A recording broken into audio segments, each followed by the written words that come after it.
പ്രിയപ്പെട്ട വിദ്യാർത്ഥികളെ, 12ാം class business സ്റ്റഡീസിൻ്റെ ഒന്നാമത്തെ പാഠത്തിൻ്റെ രണ്ടാമത്തെ part nature and significance of മാനേജ്മെൻറ്റിൽ രണ്ടാമത്തെ പാഠഭാഗമാണ് ഇന്നിവിടെ നമ്മൾ ചർച്ച ചെയ്യുന്നത്.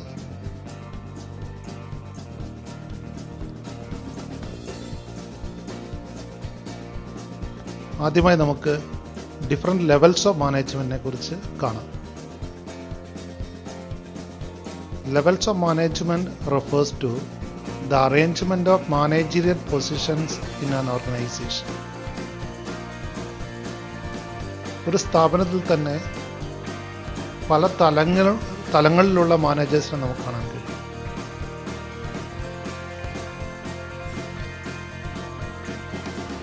വ്യത്യസ്ത അധികാര ഉത്തരവാദിത്തങ്ങളുള്ള മാനേജർമാർ ഒരു സ്ഥാപനത്തിലുണ്ടാവും. അങ്ങനെ പല തലങ്ങളിലുള്ള മാനേജേഴ്സ് പ്രത്യേകിച്ചും വലിയ സ്ഥാപനങ്ങളിൽ ഉണ്ടാവും. പ്രധാനമായിട്ടും 3 ലെവൽസ് ഓഫ് മാനേജ്മെൻ്റ് ആണുള്ളത്. There are generally 3 levels of management. They are top level, middle level and lower level.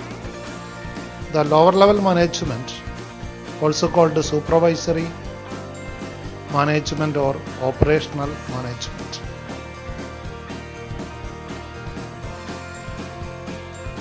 ഇതിലാദ്യമായി നമുക്ക് ടോപ്പ് ലെവൽ മാനേജ്മെന്റിനെ കുറിച്ച് പഠിക്കാം.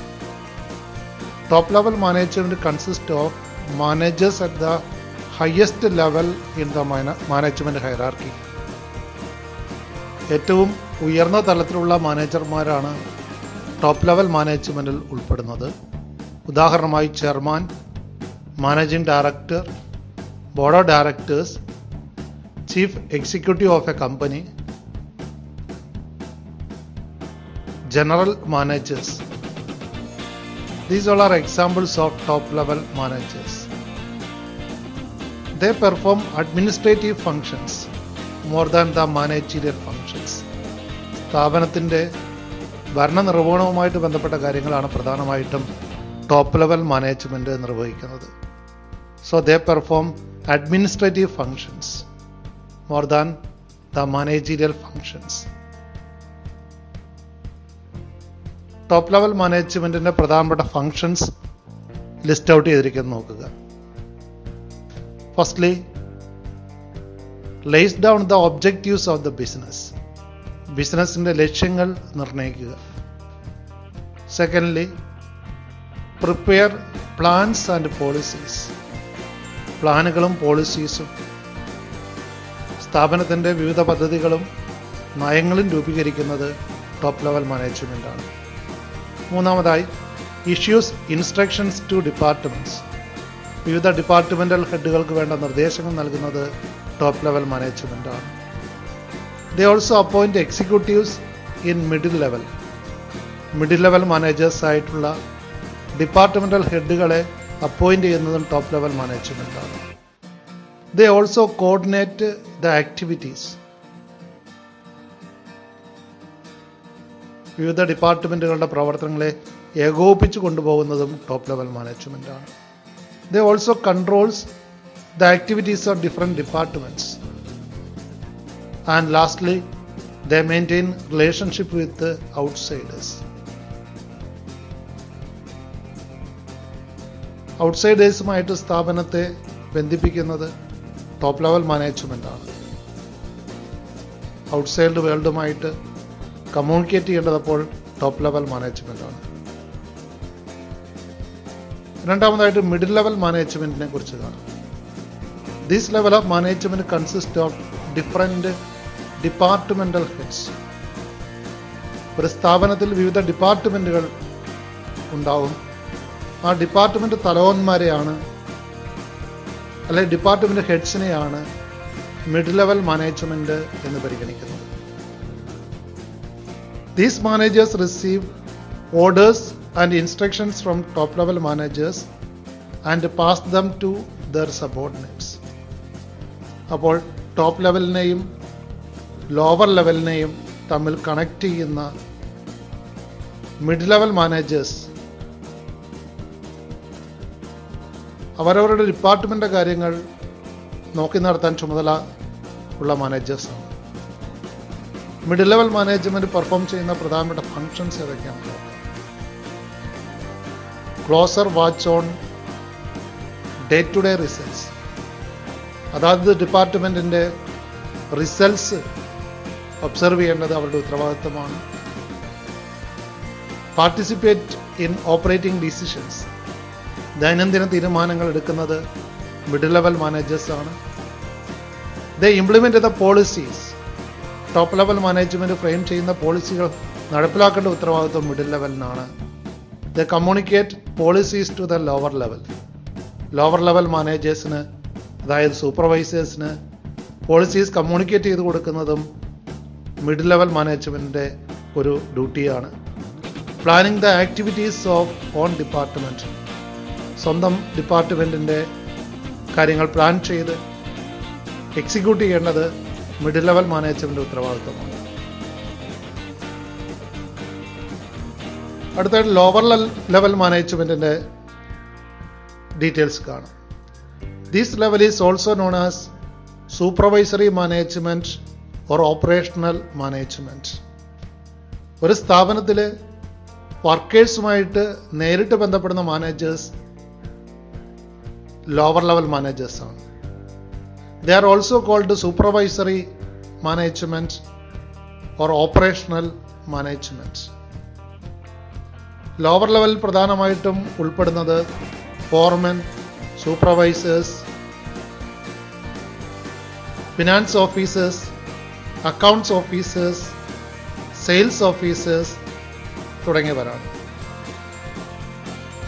They assign specific job to the workers, evaluate their performance and report to the mid-level management. ഒരു സ്ഥാപനത്തിലെ വർക്കേഴ്സുമായിട്ട് നേരിട്ട് ബന്ധപ്പെട്ടുകൊണ്ട് അവരുടെ പ്രവർത്തനങ്ങളെ വിലയിരുത്തി മിഡിൽ ലെവലിലേക്ക് വേണ്ട നിർദ്ദേശങ്ങൾ നൽകുന്നത് ലോവർ ലെവൽ മാനേജ്മെൻറ്റാണ്. എന്തൊക്കെയാണ് ഇവരുടെ പ്രധാന കർത്തവ്യങ്ങളെന്ന് ശ്രദ്ധിക്കുക. Planning day to day activities, ബിസിനസ്സിൻ്റെ ദൈനംദിന പ്രവർത്തികൾ പ്ലാൻ ചെയ്യുന്നത് ലോവർ ലെവൽ മാനേജ്മെൻറ്റാണ്. Assign jobs and task to workers, ജീവനക്കാർക്ക് ജോലി ഏൽപ്പിച്ചു കൊടുക്കുന്നത് ലോവർ ലെവൽ മാനേജ്മെൻറ്റാണ്. Reporting feedback to higher level, വർക്കേഴ്സിൻ്റെ പെർഫോമൻസ് ഹയർ ലെവലിലേക്ക് റിപ്പോർട്ട് ചെയ്യുക. ടേക്കിംഗ് കറക്റ്റീവ് ആക്ഷൻസ്, തിരുത്തൽ നടപടികൾ സ്വീകരിക്കുന്നതും ലോവർ ലെവൽ മാനേജ്മെൻറ്റിൻ്റെ കർത്തവ്യമാണ്. Personal contact with the employees, ജീവനക്കാരുമായിട്ട് വ്യക്തിബന്ധം നിലനിർത്തുക എന്നുള്ളതും ലോവർ ലെവൽ മാനേജ്മെൻറ്റിൻ്റെ ഒരു ഉത്തരവാദിത്തമാണ്. Link between middle level and workers, ഒരു സ്ഥാപനത്തിലെ വർക്കേഴ്സിനെയും മിഡിൽ ലെവൽ മാനേജ്മെൻറ്റ് ആയിട്ടുള്ള ഡിപ്പാർട്ട്മെൻ്റൽ ഹെഡുകളെയും തമ്മിൽ ലിങ്ക് ചെയ്യിക്കുന്നത് ലോവർ ലെവൽ മാനേജ്മെൻറ്റാണ്. Providing on the job training to the workers, ജീവനക്കാർക്ക് ആവശ്യമുള്ള സമയങ്ങളിൽ ജോലി സ്ഥലത്തുള്ള പരിശീലനം നൽകുന്നതും ലോവർ ലെവൽ മാനേജ്മെൻറ്റിൻ്റെ ചുമതലയാണ്. Next topic is about the various functions of management. The activities or elements which a manager performs are called functions of manager. ഒരു ബിസിനസ്സിനെ മാനേജ് ചെയ്യുന്നതുമായിട്ട് ബന്ധപ്പെട്ട് ഒരുപാട് കർത്തവ്യങ്ങൾ അല്ലെ ഡ്യൂട്ടീസ് ഒരു മാനേജർ പെർഫോം ചെയ്യേണ്ടതുണ്ട്.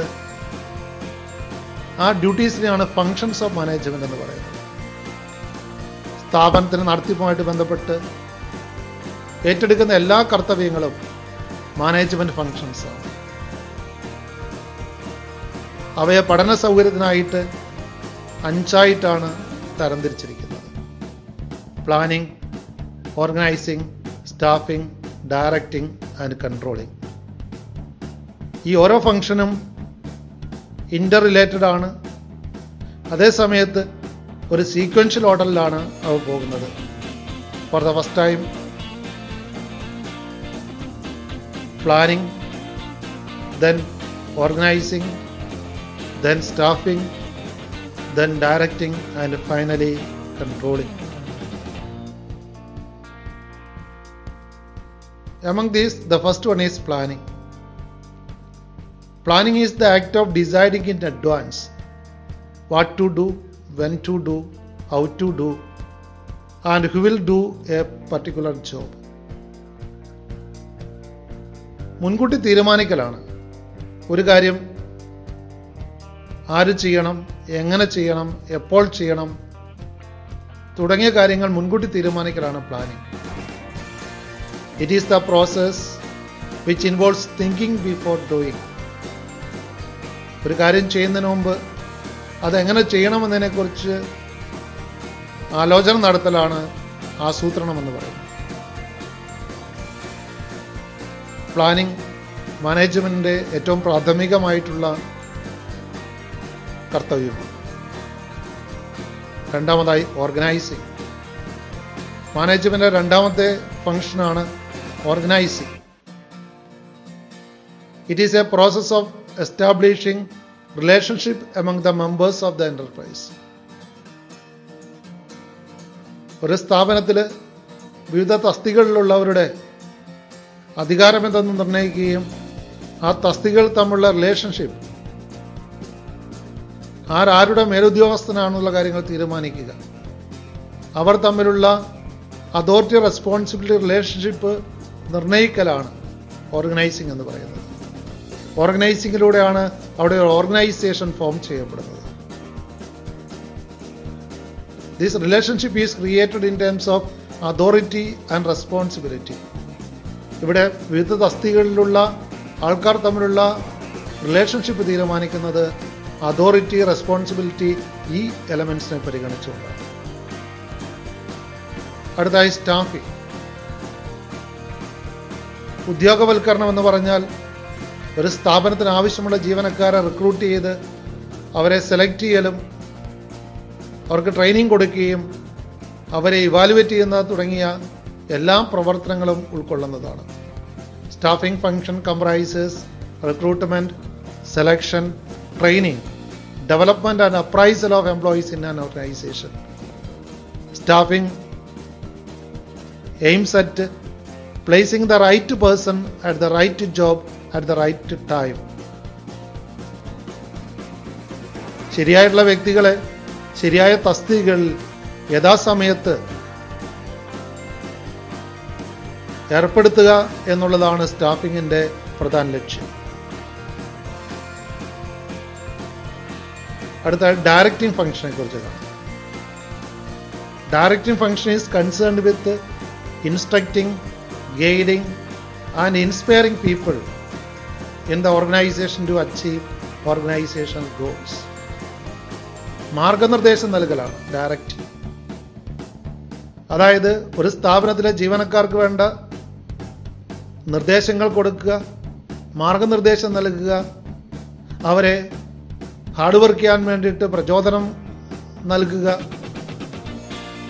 തുടങ്ങിയ കാര്യങ്ങളൊക്കെ ഉൾപ്പെടുന്നതാണ് ഡയറക്റ്റിംഗ്. അപ്പോൾ ഡയറക്റ്റിങ്ങിൻ്റെ പ്രധാനപ്പെട്ട 4 എലമെന്റ്സ് എന്ന് പറയുന്നത് സൂപ്പർവിഷൻ, മോട്ടിവേഷൻ, ലീഡർഷിപ്പ് ആൻഡ് കമ്മ്യൂണിക്കേഷനാണ്. Directing is not only issuing orders and instructions by superior to subordinates, but also guiding, motivating and leading them. കേവലം നിർദ്ദേശങ്ങൾ നൽകൽ മാത്രമല്ല ഡയറക്റ്റിംഗ് എന്നത് ഉദ്ദേശിക്കുന്നത്. കീഴ് ജീവനക്കാർക്ക് വേണ്ട മാർഗനിർദ്ദേശം നൽകലും അവരെ ഹാർഡ് വർക്ക് ചെയ്യാൻ വേണ്ടി മോട്ടിവേറ്റ് ചെയ്യലും അവർക്ക് വേണ്ട ലീഡർഷിപ്പ് കൊടുക്കലെല്ലാം ഡയറക്റ്റിങ്ങിൻ്റെ ഭാഗമാണ്. Directing is regarded as the heart of management. അവസാനമായി കൺട്രോളിംഗ് ഫംഗ്ഷനെ കുറിച്ച് കാണാം. Controlling deals with measurement and correction of the performance of persons against the predetermined standard. മുൻകൂട്ടി നിശ്ചയിച്ചിരിക്കുന്ന പെർഫോമൻസ് ലെവലുമായിട്ട് ജീവനക്കാരുടെ ആക്ച്വൽ പെർഫോമൻസിനെ കമ്പയർ ചെയ്യുകയും വ്യതിയാനമുണ്ടെങ്കിൽ തിരുത്തൽ നടപടികൾ സ്വീകരിക്കലുമാണ് കൺട്രോളിംഗ്, നിയന്ത്രണം എന്നതുകൊണ്ട് ഉദ്ദേശിക്കുന്നത്. അപ്പോൾ കൺട്രോളിങ്ങിലെ സ്റ്റെപ്സ് ശ്രദ്ധിക്കുക. Establishment of standards. ഓരോ ജീവനക്കാരും അറ്റൈൻ ചെയ്യേണ്ട ടാർഗറ്റ് ഫിക്സ് ചെയ്യലാണ് ആദ്യമായിട്ട് ചെയ്യേണ്ടത്. രണ്ടാമതായിട്ട് മെഷർമെന്റ് ഓഫ് പെർഫോമൻസ്, യഥാർത്ഥ പെർഫോമൻസ് മെഷർ ചെയ്യുന്നു. Then thirdly comparing actual performance വിത്ത് സ്റ്റാൻഡേർഡ്സ്. മുൻകൂട്ടി നിശ്ചയിച്ച സ്റ്റാൻഡേർഡും ആക്ച്വൽ പെർഫോമൻസുമായിട്ട് കമ്പയർ ചെയ്യുക. ദെൻ കാര്യമായ ഡീവിയേഷൻ ഉണ്ടെങ്കിൽ taking corrective step is the fourth step in controlling process. ആവശ്യമായ തിരുത്തൽ നടപടികൾ സ്വീകരിക്കുക. ഡീവിയേഷൻ ഭാവിയിൽ ആവർത്തിക്കാതിരിക്കാൻ വേണ്ടിയാണ് തിരുത്തൽ നടപടികൾ ഇവിടെ അനിവാര്യമായിരിക്കുന്നത്. അടുത്തായിട്ട് നമുക്ക് കോർഡിനേഷൻ എന്താണെന്ന് പഠിക്കാം. Coordination refers to the process of integrating the activities of different units of an organization to achieve the organization goals. സ്ഥാപനത്തിൻ്റെ ലക്ഷ്യം നേടാൻ വേണ്ടിയിട്ട് വിവിധ യൂണിറ്റുകളുടെ, ഒരു സ്ഥാപനത്തിലുള്ള വിവിധ ഘടകങ്ങളുടെ ഇൻ്റഗ്രേഷനാണ് അല്ലെങ്കിൽ സമന്വയമാണ് കോർഡിനേഷൻ അല്ലെങ്കിൽ ഏകോപനം കൊണ്ട് ഉദ്ദേശിക്കുന്നത്. അവിടെ ഡിഫറെൻ്റ് ഡിപ്പാർട്ട്മെൻറ്റുകളെ ഇൻ്റഗ്രേറ്റ് ചെയ്യുക അല്ലെങ്കിൽ അവരുടെ പ്രവർത്തനങ്ങളെ സിങ്ക്രോണൈസ് ചെയ്യുക, ഏകോപിപ്പിക്കുകയാണ് ഇതിലൂടെ ചെയ്യുന്നത്. Coordination is needed in all functions of management and in all levels of management. Therefore coordination is considered as the essence of management. Management അന്തസ്സത്ത എന്ന് പറയുന്നത് കോർഡിനേഷനാണ്. ഇതിനെ ചില മാനേജ്മെന്റ് എക്സ്പേർട്ടുകൾ ഒരു ഫംഗ്ഷനായിട്ട് സൂചിപ്പിക്കുന്നുണ്ടെങ്കിലും ഒരു ഫംഗ്ഷനേക്കാൾ ഉപരിയായി എല്ലാ മാനേജ്മെന്റ് ഫംഗ്ഷനിലും ഉൾച്ചേർന്നിരിക്കുന്ന ഒരു ഘടകമായിട്ടാണ് കോർഡിനേഷനെ വീക്ഷിക്കുന്നത്. So coordination is regarded as the essence of management. It is not a separate function of management. It is needed in all functions of management. അതുകൊണ്ടാണ് മാനേജ്മെന്റ് അന്തസ്സത്തെയായിട്ട് കോർഡിനേഷനെ കണക്കാക്കുന്നത്. എന്തൊക്കെയാണ് കോർഡിനേഷന്റെ പ്രത്യേകതകൾ എന്ന് ശ്രദ്ധിക്കാം. ഒന്നാമത്തെ പ്രത്യേകത ഇന്റഗ്രേഷനാണ്. Here integration refers to the unification of all the unrelated activities or diverse interests which must be brought together so as to accomplish the work effectively.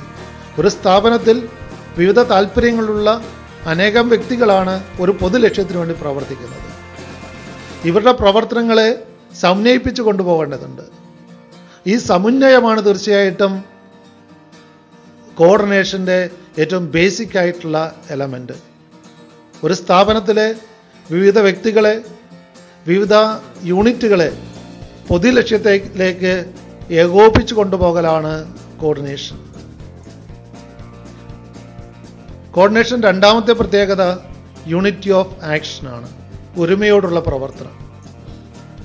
ഒരുമയോടുള്ള പ്രവർത്തനത്തിലൂടെ മാത്രമേ അവിടെ coordination സാധ്യമാകുകയുള്ളൂ. Coordination helps to maintain unity of action among the activities of one department with that of another. ഒരു സ്ഥാപനത്തിൽ തന്നെ വിവിധ ഡിപ്പാർട്ട്മെന്റുകൾ പ്രവർത്തിക്കുന്നുണ്ട്. അവർ തമ്മിലൊരു balancing, സമന്വയത്തോടെയുള്ളൊരു പ്രവർത്തനത്തിലൂടെ മാത്രമേ സ്ഥാപനത്തിന്റെ പൊതു ലക്ഷ്യം നേടാൻ കഴിയുകയുള്ളൂ. ഉദാഹരണമായി purchase department should purchase enough materials which are necessary for the production department. അപ്പോൾ പർച്ചേസ് ഡിപ്പാർട്ട്മെന്റാണ് സാധനങ്ങൾ വാങ്ങുന്നത്. പ്രൊഡക്ഷൻ ഡിപ്പാർട്ട്മെന്റിന് ആവശ്യമായിട്ടുള്ള സാധനങ്ങൾ എന്തെന്ന് മനസ്സിലാക്കി അത് യഥാസമയത്ത് വാങ്ങേണ്ട ഉത്തരവാദിത്വം purchase ഡിപ്പാർട്ട്മെന്റിനാണ്. Imbalance between these two departments will cause loss to the organization.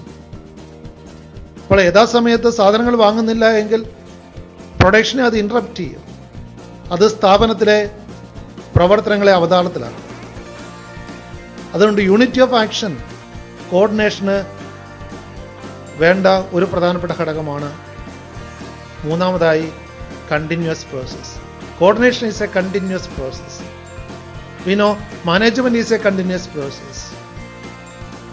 Coordination is associated with all other functions of management, so that coordination is also a continuous process. ഇവിടെ മാനേജ്മെന്റ് ഒരു തുടർ പ്രക്രിയ എന്ന് പറയുന്നത് പോലെ എല്ലാത്തരം ഫങ്ഷൻസിൽ ഇൻവോൾവ്ഡ് ആയിട്ടുള്ള ഒരു കാര്യമാണ് കോർഡിനേഷൻ എന്ന നിലയിൽ കോർഡിനേഷനും ഒരു കണ്ടിന്യൂസ് പ്രോസസ്സാണ്. Then fourthly, coordination is pervasive. Coordination requires at all levels of management and in all departments of the organization. അല്ലാതെ ടോപ്പ് ലെവലിൽ മാത്രം വേണ്ട ഒരു കാര്യമല്ല കോർഡിനേഷൻ.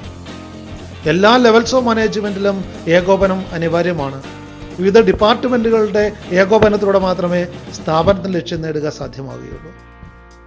അഞ്ചാമതായി, coordination is the responsibility of all managers. ഒരു പ്രത്യേക തലത്തിലുള്ള മാനേജർമാരുടെ ചുമതലയല്ല, എല്ലാ മാനേജർമാർക്കും കോർഡിനേഷനിൽ അവരുടേതായിട്ടുള്ള പങ്ക് വഹിക്കാനുണ്ട്. All managers in the organisation are responsible to coordinate the activities in the respective levels of management. Lastly, coordination is a deliberate function. A manager has to coordinate the efforts of different people in a deliberate manner. ഇതൊരു ബോധപൂർവമായിട്ടുള്ള ഒരു പ്രക്രിയയാണ് coordination. Even if the members in the department are very cooperative, coordination gives a direction to the willing spirit. എല്ലാവരും സഹകരിക്കുന്നവരാണെങ്കിലും അവിടെ ഉത്തരവാദിത്തപ്പെട്ടവർ മുൻകൈ എടുത്തെങ്കിൽ മാത്രമേ അവിടെ coordination നടക്കുകയുള്ളൂ.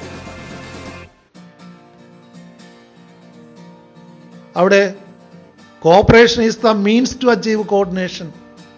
Cooperation without coordination may lead to wasted effort and coordination without cooperation creates dissatisfaction. അപ്പോൾ കോഓപ്പറേഷനും കോർഡിനേഷനും ബന്ധപ്പെട്ട് കിടക്കുന്ന രണ്ട് കാര്യങ്ങളാണ്. ഇവിടെ കോഓപ്പറേഷൻ എന്ന് പറയുന്നതാണ് നമ്മുടെ മീൻസ്, മാർഗം, അറ്റൈൻ ചെയ്യേണ്ട മാർഗം. നമ്മുടെ ലക്ഷ്യം എന്ന് പറയുന്ന കോർഡിനേഷനാണ്. ആ കോർഡിനേഷൻ സാധ്യമാക്കുന്ന രീതിയാണ് കോഓപ്പറേഷൻ എന്ന് പറയുന്നത്. കോർഡിനേഷന്റെ പ്രാധാന്യത്തിലേക്ക് കിടക്കാം. 3 പ്രധാനപ്പെട്ട പോയിന്റ്സ് ആണ് ഇമ്പോർട്ടൻസ് ഓഫ് കോർഡിനേഷനിലൂടെ നമ്മൾ ചർച്ച ചെയ്യുന്നത്. Firstly, growth in size. സ്ഥാപനങ്ങളുടെ വളർച്ച, സ്ഥാപനങ്ങളുടെ സൈസ് സ്മോൾ സൈസിൽ നിന്ന് ലാർജ് സ്കെയിലേക്ക് മാറും തോറും കോർഡിനേഷന് പ്രാധാന്യം വർദ്ധിക്കുകയാണ്. As an organization grows in size, the number of people employed will also be increased. All individuals differ in their habits, approaches, etc., so that it becomes necessary to coordinate their efforts to the common goal. സ്ഥാപനം വലുതാകും തോറും കോർഡിനേഷന്റെ പ്രാധാന്യം വർദ്ധിക്കുകയാണ്. രണ്ടാമതായി, കോർഡിനേഷന്റെ പ്രാധാന്യത്തിന് കാരണം functional ഡിഫറൻസിയേഷനാണ്.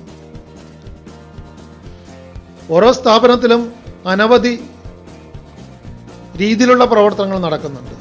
വിവിധ ഡിപ്പാർട്ട്മെന്റുകളിലായിട്ട് വിവിധ തരം പ്രവർത്തനങ്ങൾ നടക്കുന്നുണ്ട്.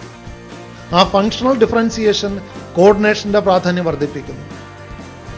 The functions of an organization is divided into departments and their objectives are also ഓരോ ഡിപ്പാർട്ട്മെന്റിൽ ലക്ഷ്യം വ്യത്യസ്തമാണ്. Marketing department may try to increase the sales volume by offering 10% discount, but the finance department may not approve it because of loss in revenue. അപ്പം അങ്ങനെയുള്ള contradictions വിവിധ ഡിപ്പാർട്ട്മെന്റുകൾ തമ്മിലുണ്ടാവാം. ഇവിടെ marketing department sales പ്രൊമോഷന് വേണ്ടിയിട്ട് 10% discount offer ചെയ്യുമ്പോൾ finance department അതിനെ ചിലപ്പോൾ എതിർക്കാം, revenue കുറയുന്നു എന്നുള്ള നിലയിൽ. In such A situation, coordination has a vital role in the integration of efforts by above 2 departments. അപ്പോൾ ഇവിടെയാണ് കോർഡിനേഷന്റെ പ്രാധാന്യം വരുന്നത്. ഫങ്ഷണൽ ഡിഫറൻസിയേഷൻ സ്ഥാപനത്തിൽ വർദ്ധിക്കും തോറും, അല്ലെങ്കിൽ അനവധി ഡിപ്പാർട്ട്മെൻറ്റുകൾ ഒരു സ്ഥാപനത്തിൽ പ്രവർത്തിക്കുമ്പോൾ കോർഡിനേഷൻ കൂടുതൽ അനിവാര്യമായി തീരുന്നു. അവസാനമായി സ്പെഷ്യലൈസേഷൻ്റെ കാലയളവാണിത്. സ്പെഷ്യലൈസേഷൻ കോർഡിനേഷൻ്റെ പ്രാധാന്യം വർദ്ധിപ്പിക്കുന്നുണ്ട്. Nowadays, many organizations appoint a specialist in different jobs. These specialists may think that they are qualified to evaluate, judge and decide in their professional area. They do not take advice from others. This often leads to conflict among different specialists. ഇപ്പോൾ സ്പെഷ്യലിസ്റ്റുകൾ അവർ മറ്റുള്ളവരുടെ സഹായമോ നിർദ്ദേശങ്ങളോ പിന്തുടരാത്തോളം കാലം സ്ഥാപനത്തിൻ്റെ പൊതു ലക്ഷ്യങ്ങൾ നേടാൻ സാധിക്കില്ല. ഇപ്പോൾ സ്പെഷ്യലൈസേഷൻ്റെ ആധുനിക കാലഘട്ടത്തിൽ കോർഡിനേഷൻ്റെ പ്രാധാന്യം വർദ്ധിക്കുകയാണ്. Coordination play an important role to bring harmony among these personnel for the benefit of the organisation.